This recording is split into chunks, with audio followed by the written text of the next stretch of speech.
Hello, my name is Joseph Carlson, and this is episode 269 of Gaming with Grief. And I don't know what the title of this episode is going to be. All in the edit, I'll write the title down and such. Where to start? It's been a rough week. I think my mental health wasn't doing that great. It is okay to not be okay and things. I think for me, I wasn't, I'm not, it's not terrible, but it's bad. And it's been a really rough week. Politically is one thing. I have a political podcast. I'm recording this on Sunday, July 14th. So I, of course, like everybody, am looking at the news about the failed assassination attempt on President Trump. I'm a pretty open person. I'm pretty progressive in my politics. That doesn't mean I want someone to get shot. I don't want Trump to get shot. I don't want anything to happen to him or his family. I want to beat him in the marketplace of ideas. Before this, I was trying to go through games to review. I was sampling some games. Back to gaming. I was sampling some games, and I thought, and unfortunately, it's unfortunately or unfortunately or whatever. It is summer here in the U.S. I'm in the USA. I'm in the Pacific Northwest. And my wife and I started watching weather reports. And when you watch one weather report on YouTube, they send you a lot of weather reports. We saw footage of Hurricane Beryl, I believe is it's called, in Texas. I believe there's still no power and no air conditioning and not even food for many people in Houston area. So I'm not a religious person, but my thoughts, I don't want to say thoughts and prayers, but I feel terribly for everybody there. And I hope I hope people are safe.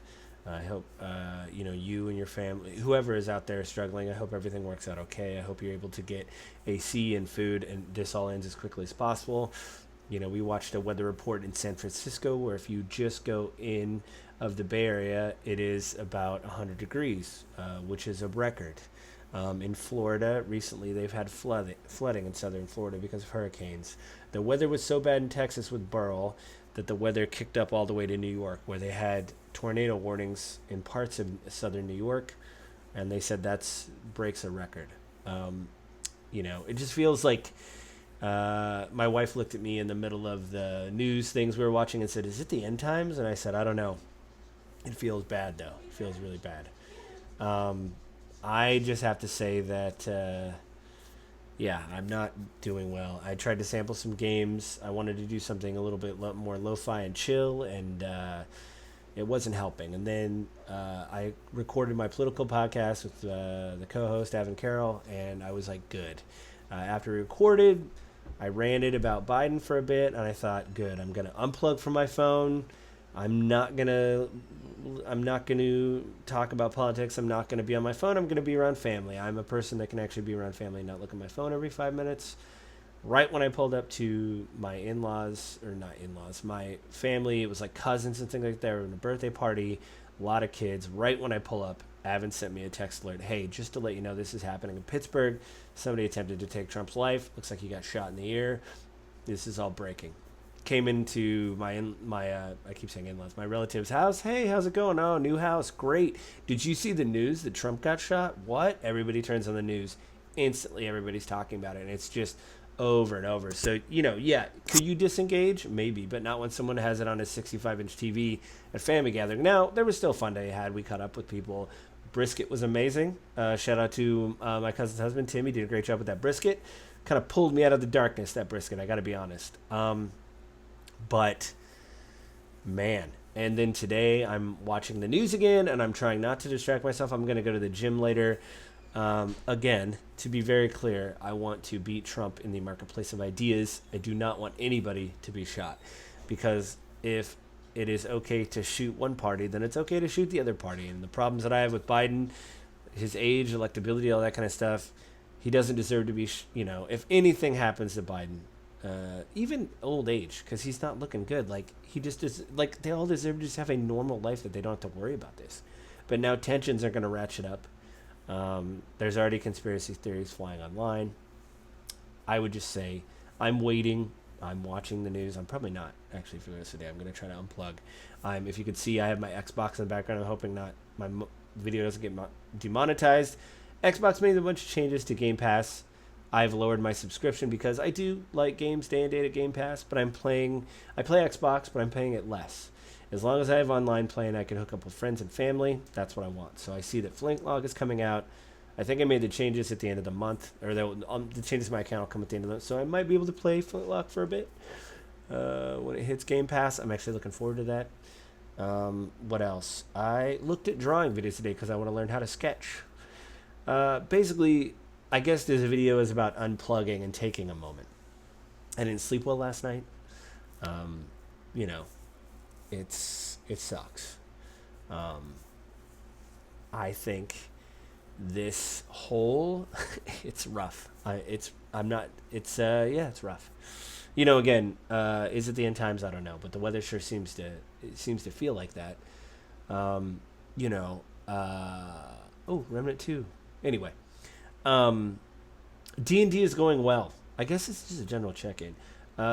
If you like the D&D podcast we do, the videos are up on YouTube Wednesday and Friday at 7 a.m. We are posting extra episodes. We're trying to get caught up. I believe episode 25 just posted. 2 more episodes will go up next week, probably 2 more after that. I'm trying to keep a few in the can in case we have a catastrophe and have to cancel. When it's around holidays, it's rough.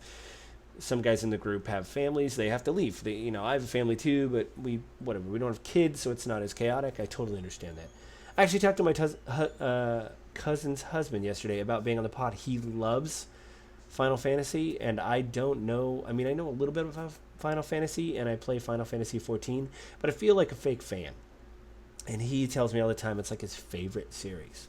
So what I might have is him on the pod, maybe talk about his gaming history, and then maybe ask him some Final Fantasy questions that I have about Final Fantasy to see if he can answer them. Why are chocobos a thing? Seems weird that you have this massive fantasy thing and people are riding chickens. But I mean, that's a design choice, whatever. I guess I'm just trying to decompress. I'm actually going to close the tab to my right, left. I don't know if I'm mirrored, but I'm going to close the tab because I think the news is up. And that's something I don't want to see. It's crazy, y'all. I can't believe I just said y'all. I'm not even from the South. How did y'all get to be... Hey, if you want to comment on this video, I don't get a lot of comments, but if you're from the South, you kind of got to get mad how people are just, I don't know, mad or kind of irksome, where people are just appropriating y'all. I mean, that was your guys' thing, That was your phrase. If you're from the South, you said y'all. I have several friends from the South. Joseph Johnson on the Tabletop pod is from Georgia. His brother Ben was a close friend of mine. He passed away. They was from the South. They said y'all all the time. It was great. I told both of them, what a great word. We just do it the wrong way here in the West. Back East they do it the right way. Y'all's great. What else? Oh, the new D&D rules are coming out in September. D&D is doing a lot of preview stuff to show off the new rules. I'm excited for a change. I know there's so many videos out there, and even in my group, I play D&D on Friday. I don't run the thing, but I just go to a local game store and play on Friday. Everything's kind of mixed. Me and one of the other players were kind of positive on the changes. Everybody else was kind of negative. You don't have to play it.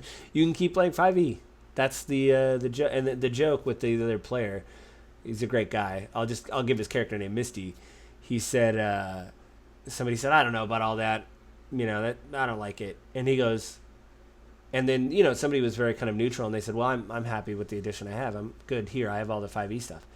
And Misty said, well, I'm sure no one's ever said that in the history of any edition of D&D that they've changed over. And I just started laughing because it's true. Every time there's a new edition, people are like, why are they changing everything? And you don't have to play. I mean, some people still play Advanced Dungeons and Dragons from the 80s. I was part of one of those groups for a while. I wanted to get a little nostalgia hit. I realized, you can't put the cat back in the bag. You can't put lightning back in the bottle. Those memories I had were great when I played AD&D in middle school and stuff. But you can't go back. Especially since you've seen other editions of D&D and you think, why are warriors terrible? Why are clerics and druids getting all this stuff and warriors? It's well, you get followers later in a stronghold. You're like, well, I'd really like to do more damage with my weapon. So, anyway. Yeah. Be kind to each other. Call a family member. You don't know how they're doing. I will say this. People at that gathering, guys, were Trump supporters. And I said it to them. I said, listen, again, I don't like him. That doesn't mean I want him to get shot. And they were like, yeah, it's just terrible. It was somebody's birthday. I had to look up and go, as the news was playing, go, happy birthday, I guess? I don't know. And he was a Trump supporter. He goes, I don't know. But I mean this. And then you think, is there going to be a reprisal? That's what I'm worried about. As much as I don't like Joe Biden, is someone going to try this? I don't even want to. I don't want to. I got to unplug. I'm gonna go outside. It's hot today. Maybe I'll stay in the shade. My wife and I are gonna go to the gym. It doesn't open for another hour where we are. Go to the gym, just unplug. I might go get a milkshake today. It's just one of those days. Abbott and I will be recording for the Grief of Politics, the co-host of Grief of Politics. We will be recording a stinger for the pod. It's going to go up. Today's the 14th. It'll go up on the 20th. We're just going to record a stinger just going over the news. It will be outdated, but we're just going to go over the bullet points. Probably by the time the episode posts, way more will be talked about the whole situation. We just want to reprise people the situation. Plus, we talk about the Grief of Politics, and this is really going to be a thing that's going to polarize a lot of people. So I'm going to unplug until I have to plug in, and then I'm going to unplug again. And I'm probably going to read I got my Stephen King novel I'm going through. The Institute is very good. It's highs and lows where you think, oh, this is pretty good. And then you get to a section where you, I just page turn. I'm halfway through the book. So, like I said, call somebody. Maybe they're not doing so well. You need to check up on them. Yeah, don't be afraid to do that. Be good to each other. And I guess I will talk to everybody, hopefully with a better episode next week. But be safe, everybody, and be kind.